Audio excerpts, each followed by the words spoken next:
Hai guys, kembali lagi dengan JJ Bro, apa kabar? Saya dengan seseorang, kenalin namanya siapa bro? Nama saya Luis Oh Luis, Luis dari mana lo? dari Atambua. Atambua, maksudnya kerja di Atambua atau? Kerja di Atambua. Tapi sebetulnya, Saya dari Surabaya. oh Surabaya, ini ya daerah rumahnya ini ya, Ya, daerah Ngagel guys. Oke, lo kira-kira apa toh yang membuat Luis eh, ngomong-ngomong guys, dia ini seorang agen asuransi, agen Prudential baru bergabung. Kira-kira kenapa kok kamu mau bergabung di Prudential? karena potensi bisnis di Prudential ini besar banget. Boleh cerita potensinya seperti bagaimana? Potensi penghasilannya itu tanpa batas. Kok bisa Gitu. Louis bilang begitu? Ya, karena di bisnis ini itu hanya mengandalkan kemauan dan tekad. Tanpa modal, tapi kita bisa mendapatkan hasil yang sangat besar. Tapi kan selama ini Ya, untuk orang jual asuransi susah, betul nggak lo? ya betul, betul. Susah itu tapi nggak bisa dijadikan alasan. Nggak bisa dijadikan alasan. Kenapa Ya, kok bisa gitu loh? karena ya hal ini juga terjadi di semua bisnis, nggak cuma di Prudensial. Semua bisnis itu juga awalnya susah. Ada resiko lah ya. Ada resiko, kurang lebih sama lah semua bisnis. Tapi kenapa kok kamu tadi bilang susah, tapi kenapa kok kamu akhirnya tetap mutusin selain tadi ya ada potensinya Ah, besar. Ya, saya tetap mutusin tetap jalanin itu karena selain potensinya besar dan juga saya lihat itu di sini percepatan income-nya sangat cepat. Percepatan income-nya. Percepatan income gitu. Oh, oke. Lo kira-kira boleh jelasin produknya yang biasa Luis jual apa aja? Oh ya, saya ini termasuk yang paling suka menjual produk jiwa, jadi life cover, Life asuransi cover. jiwa. Oke. Kenapa? Karena sebagian besar kalau kita ketemu orang memang mereka pasti sudah punya asuransi, Ya. kebanyakan. Nah, Oke. kebanyakan mereka juga sudah punyanya itu kesehatan. Oke. Jadi kita sebagai agent tetap mencoba untuk reselling, kita tawarkan untuk upgrade produk-produknya. Tapi kebanyakan orang-orang itu kebanyakan ya, tapi nggak semua itu mereka sudah merasa cukup untuk yang kesehatan. Jadi saya biasanya itu sudah nggak ngejar lagi, saya langsung tawarkan ke life cover. Oh, Itu life life cover dan proteksi income. Oke. Itu saya fokusnya dua produk itu. Coba cerita sedikit tentang life cover lo. Oke, life cover ini jadi produknya itu dia memberikan warisan. Warisannya itu berupa aset. Ya, jadi ini seperti kita membeli aset. Kulitnya aja asuransi. Tapi sebenarnya yang dibeli ini aset, sama seperti kita beli rumah, kita membeli emas, kita deposito, sama. Ini salah satu jenis aset. Jadi saya menjualnya itu seperti itu biasanya. Jadi kalau Koko atau Cece atau Bapak Ibu sudah punya rumah untuk investasi, sudah punya emas, bagus itu bagus banget. Nah, tapi kita dalam hidup kan harus ada diversifikasi, jangan menaruh uang dalam satu keranjang. Jadi Oke. itu saya lebih ke sana. Jadi salah satu keranjangnya itu di life cover ini, warisan berupa aset gitu. Jadi saya masuknya seperti itu biasanya. Kok bisa berupa aset? Boleh dijelaskan mungkin lebih Oh mudahnya? ya, oke. Jadi yang dinamakan aset itu dia harus bisa menghasilkan dua. Yang pertama itu apa ya? Recurring income ya. Jadi kayak income berkala. Seperti contoh kita punya kos-kosan, kita harus ada. Jadi asetnya itu bisa memberikan pemasukan rutin. Selain itu juga asetnya bisa menghasilkan capital gain.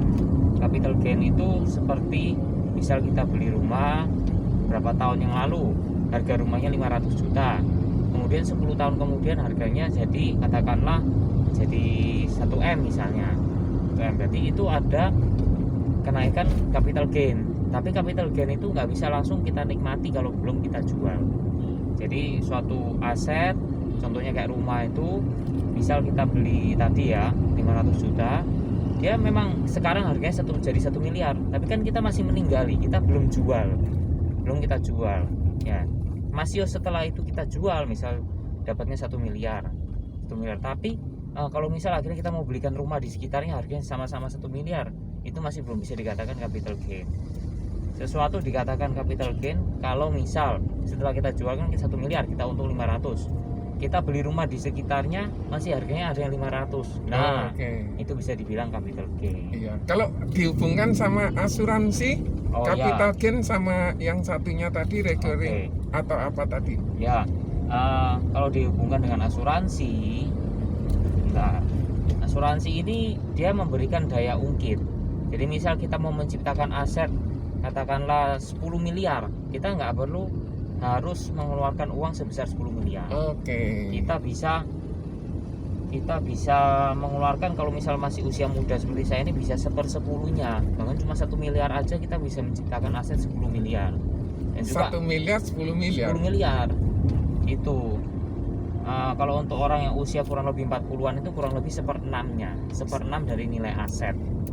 Jadi itu bagus banget produknya, dan juga itu aset yang pasti, liquid, anti sengketa, dan bebas pajak pastinya. Oh, oke. Gitu. Kok bisa anti sengketa, gimana ceritanya? Anti sengketa itu karena produk warisan ini kan ketika kita dibuat itu kan sudah ditunjuk ahli warisnya siapa. Jadi Oh, oke. mau misalnya anaknya ada 3, jadi dibagi 3, ini berapa persen, udah nanti ketika aset itu dicairkan ke ahli warisnya itu, jadi pasti anti sengketa gitu. Terus kemudian loh, Ya, sekarang Anda usia berapa? saya usia 24 tahun. Kalau live cover tadi usia 24 tahun itu harus bayar berapa? 24 tahun ya. Saya pernah buatin orang usia 28, berarti kalau 24 ya kurang lebih itu 28 aja sudah 1/10-nya. Mungkin ya saya kalau usia 24 ini kurang lebih yang mentok mungkin bisa 1/10 juga lah. Berapa kira-kira preminya yang harus dibayar? Preminya ya, Iya. premi sebentar. Misal untuk menciptakan aset 1 miliar, Ya, 1 miliar misal ya, ya, betul. berarti kan 100 juta. 100 juta itu kan 1/10-nya. 100 Ya. juta saya ambil masa bayar yang 5 tahun, berarti 100 Oke. bagi 5 20 juta per tahun. 20 juta per tahun. Yes, Oke. betul. Ada tadi ada satunya yang proteksi income itu gimana loh? Oh, yang proteksi income. Nah, proteksi income ini untuk orang-orang yang mereka sudah punya apa ya? Sudah punya proteksi kesehatan. Biasanya saya masuknya ke proteksi income dulu, baru masuknya ke warisan ya. Jadi proteksi income ini dia lebih ke memberikan jaminan penghasilan bagi si orangnya ini. Jadi ketika income-nya berhenti karena dia divonis sakit kritis atau dia sudah tidak bisa bekerja, dari prudensial dari asuransi ini akan memberikan sejumlah dana yang bisa mengcover penghasilan bulanan dia. Itu. Contohnya gimana loh?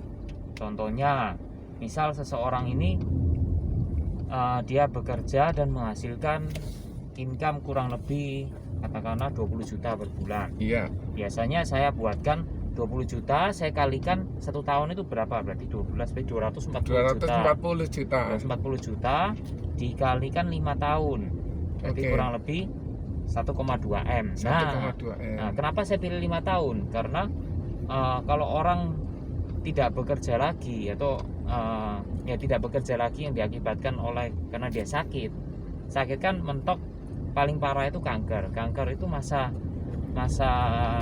Bertahan hidup. masa bertahan hidupnya itu 5 tahun. Jadi saya buatkan maksimal mungkin, jadi sampai 5 tahun itu saya buatkan untuk profesi income jaminan penghasilan sebesar 1,2 miliar. Oke. Ada juga ide begini loh. Ya. Misalnya dia pengeluarannya 20 juta dikalikan 12.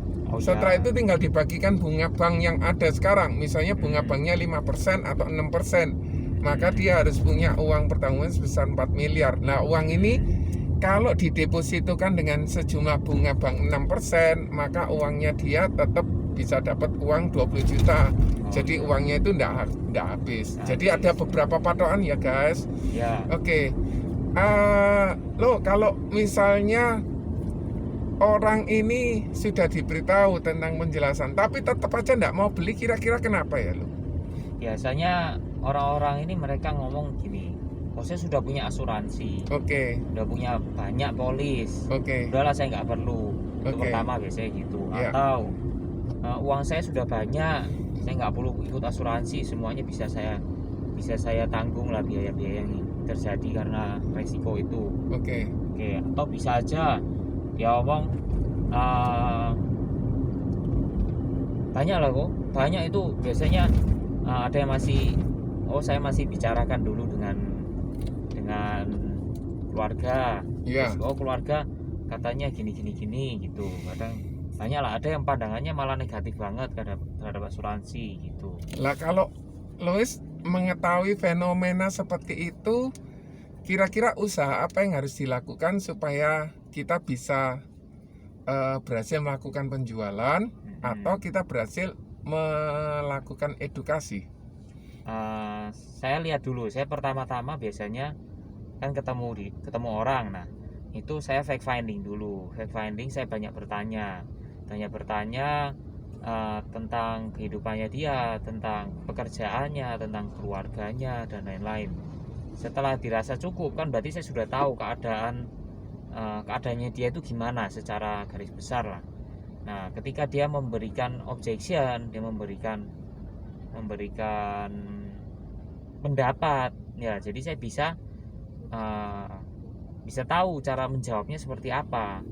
Jadi misal seperti tadi kan dia ngomong, oh asuransi itu saya sudah nggak perlu asuransi lagi. Nah saya biasanya gini, loh kok CC ini kan punya polis nih, kan udah punya banyak dia tuh ceritanya. Kok punya polis ini diambil untuk apa, untuk tujuannya untuk apa, Ya, produknya isinya apa, kadang Oke. gitu. Jadi saya lebih ke bertanya. Jadi terus biasanya orangnya sendiri kadang dia nggak ngerti isi polisnya apa. Nah dari situ saya mulai mengedukasi. Jadi lebih ke edukasi Jadi gitu. meskipun sulit, dengan cara mengedukasi Ya mereka bisa mendapatkan pemahaman yang tepat gitu ya. betul ya.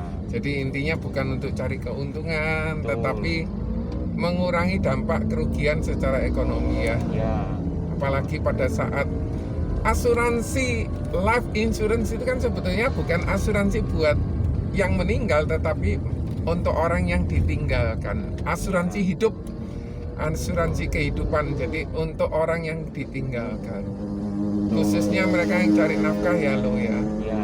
Lo kira-kira agent baru ini harus bertindak seperti apa lo? Agent baru ya. Iya, kan Lois juga termasuk agent baru, harus Ya. bertindak bagaimana supaya bisa berbisnis Sukses di ini. Prudential Oh, ya. gitu. Oke, jadi untuk teman-teman yang masih baru, sama saya juga masih baru, kita banyak belajar lah. Kita banyak belajar dari leader, karena leader ini kan mereka yang sudah duluan dari kita ya. Mereka sudah sampai duluan, mereka sudah pernah ngalamin yang kita alamin. Jadi kita sering-seringlah bertanya, kita konsultasi ke leader kita. Misal kita mengalami kesulitan, kita banyak bertanya, nanti kita pasti banyak belajar gitu. Apa hanya bertanya ke leader saja atau ada cara yang lain Oh lo? ya, kita bertanya ke leader. Kita juga selain itu kita buat jadwal aktivitas kita supaya kita lebih konsisten menuju tujuan kita. Tujuannya ikut di bisnis ini apa gitu. Jadi Oke. kita harus mengaturnya agar nanti tertata gitu langkah-langkah kita. Oh oke. Seperti itu. Kira-kira agent itu gagal dalam menjalankan bisnis di asuransi itu karena apa ya lo? Sebenarnya kalau di bisnis asuransi ini bisa dibilang 100% pasti berhasil. Ya, yang membuat gagal itu karena kita berhenti. Oh oke. Jadi seperti itu. Karena kita berhenti.